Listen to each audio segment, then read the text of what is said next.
Frères et sœurs, j'espère que vous allez bien. Victoire du Barça, 1-0. Le Barça qui continue de caracoler entre guillemets en tête du classement de la Liga. 7e victoire consécutive pour démarrer cette saison. Ça fait du bien, ça fait plaisir face à Retafe. Maintenant, c'est fait. Ce match-là, à chaque fois, dans le calendrier, ce match face à Retafe à domicile, je le pointe du doigt. Je regarde la date et je me dis, il faut passer l'épreuve avec les 3 points, la manière, etc. Le score, peu importe, il faut prendre les 3 points. Parce qu'on sait que ça ne va pas être un match facile, compliqué, même très ennuyeux. C'est, je pense, le moins bon match du Barça, le moins divertissant en tout cas. On le sait que le Barça ne gagnera pas ces 38 matchs comme ça là. Déjà gagner 38 matchs, 114 points, c'est un truc de fou.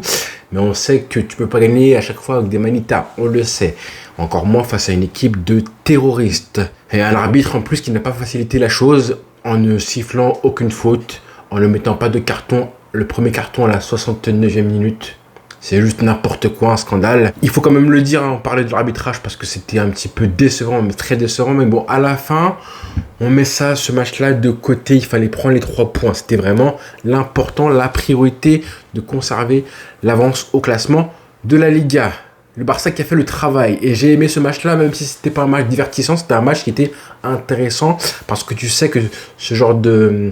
Retafe, c'est une équipe particulière parce qu'eux ils défendent du début à la fin du match comme ça. Mais c'est pas la seule équipe en Liga qui défend aussi bas et aussi compact que ça, même si eux c'est poussé vraiment à l'extrême parce que aussi physiquement ils impriment une espèce d'un défi physique avec des joueurs aussi.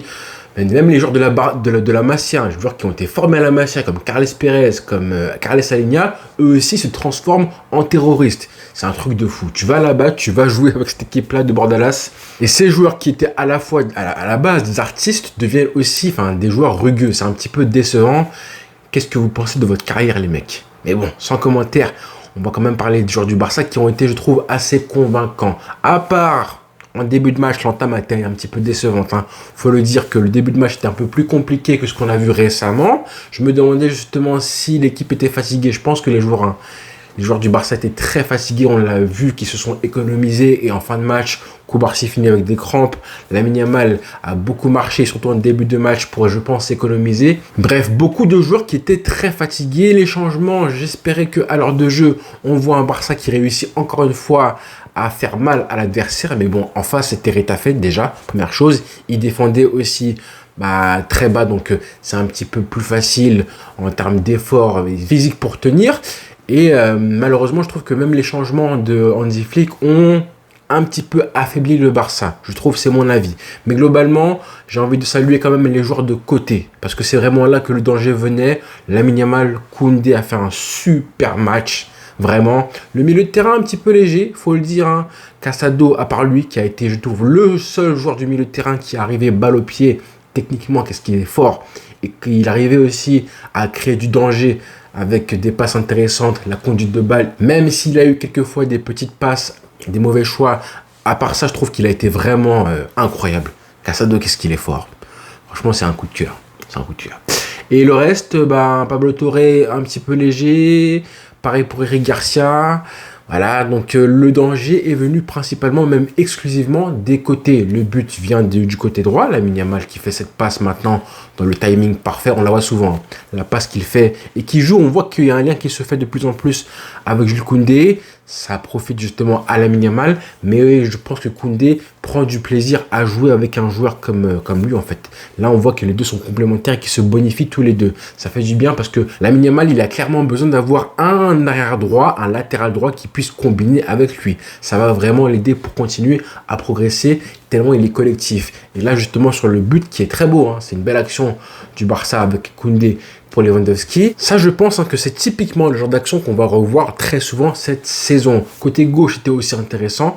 Alejandro Balde a fait le job, je trouve, malgré lui aussi quelques petites imprécisions techniques par-ci par-là. Mais globalement, la conduite de balle, les dribbles, l'espace, il a fait le travail Alejandro Balde. Vraiment, les côtés droite et gauche, ça a été, je trouve, la note positive du Barça aujourd'hui, avec un milieu de terrain qui était un petit peu léger, comme je le disais, qui n'arrivait pas à faire des différences, un petit peu trop de passes en retrait, je trouvais.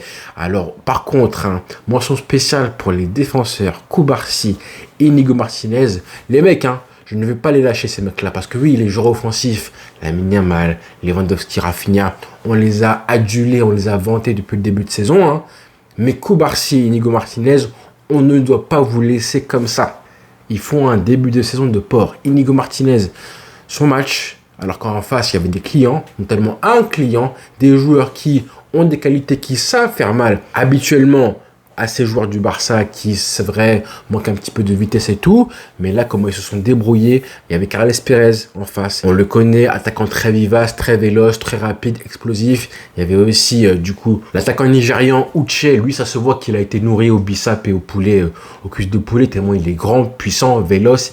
Il a un bon toucher de balle. Il a fait du mal à Cubarsí, mais je ne sais pas si vous avez remarqué comment Cubarsí s'est un petit peu réajusté au fil du match en étant moins dans le contact physique comme il était en début de rencontre et il souffrait. Et ensuite un peu plus dans l'anticipation. C'est pour ça qu'il a beaucoup couru ensuite, mais il a fait un tacle à la fin du match quand le Barça n'était pas à l'abri. Là, je me suis dit Cubarsí, quand même, niveau maturité, c'est quelqu'un. C'est quelqu'un. Donc, grand match de nos défenseurs. Un but de Lewandowski, ça fait du bien. Qui commence à stater. Hein. Il met pas mal de buts. Hein. Lewandowski, c'est très bien. Franchement, j'ai envie de croire à une grande saison de Lewandowski. Il a tout pour la faire. Il est épaulé par un Lamine Yamal de feu. Un Rafinha aussi. On a Pedri qui était sur le banc et tout. Donc, je pense que Lewandowski fera une grande saison. Encore plus avec Mbappé qui est absent. Il faut marquer des buts là. Il y a un petit chien en jeu, faut marquer des buts. Pas de but pour Lamine Yamal, premier match de la saison où soit il ne marque pas, ni ne fait de passe décisive, alors qu'il aurait pu marquer un de ses buts sur une frappe incroyable. Il est tourné avec un arrêt comme ça, poster de zinzin de David Soria qui est un très bon gardien. David Soria, très bon gardien, on le connaît très bien. Habitué de la Liga, un briscard de la Liga. Il y a eu une frappe aussi de Lamine Yamal, demi-volée sur la barre. J'aurais voulu qu'il rentre aussi. Dommage parce que vraiment je l'avais entre la gorge, la frappe là qu'il met du gauche, elle est magnifique. Je ferai peut-être une petite analyse dessus demain, on verra, mais voilà. Malgré la fatigue, Lamine Yamal, on l'a senti un petit peu émoussé. Malgré tout ça, on a senti qu'il il voulait accélérer quand il avait le ballon. Je trouvais que le Barça ne jouait pas assez sur lui en début de match, c'est un peu dommage. Mais il a quand même régalé avec le peu de ballons qu'il avait, il a fait du sale. Pas mal de dribbles, je pense, de Lamine Yamal. En tout cas, j'ai aimé son match personnellement. Moi, j'ai kiffé. Même si on aurait bien aimé que le Barça tue le match bien plus tôt, ça n'a pas été le cas. On a souffert jusqu'à la fin de la rencontre. Mais bon, c'est pas un 1-0. Je trouve que c'est pas un 1-0 qui ressemble au 1-0 un petit peu comme on avait l'habitude d'en voir avec Xavi récemment. C'est un 1-0 qui était intéressant où le Barça s'est procuré des occasions. Il y a une frappe d'Eric Garcia à 2 mètres des cages qui tire dans la lune à la Ousmane Dembélé. Après ça, il y a Rafinha qui a une tête à se matcher. Il veut la décroiser. Pourquoi, je ne sais pas. Donc voilà, c'est un petit peu... le Barça n'a pas été efficace. Ça, c'est le petit bémol, même le gros bémol du match. Mais à part ça, on va être soulagé parce que en face, tu avais une équipe qui te frustre beaucoup et qui t'oblige à être efficace dans les moindres petites occasions que tu te procures. Donc forcément, mentalement, ça devient compliqué. Je vais quand même parler de Monsieur Iñaki Peña parce que on avait dit que justement ce soir ce serait face à Retafe son examen, même s'il n'a pas eu grosse occasion parce que justement en face c'est Retafe qui ils ont pas un football hyper offensif, donc très peu d'occasions à arrêter, très peu de tirs à arrêter pour Iñaki Peña. En tout cas, je trouve qu'il a fait un bon match. Notamment dans les sorties de balles, il est assez autoritaire. En tout cas, on le connaît évidemment. Hein. On sait que... Mais bon, ça fait quand même un petit contraste par rapport à ce qu'on voit habituellement chez Ter Stegen. Il avait quand même la petite pression de bien faire, de faire un clean sheet, surtout là face à Retafe pour son premier match, avec les bruits qui courent du Chesney qui va arriver et tout.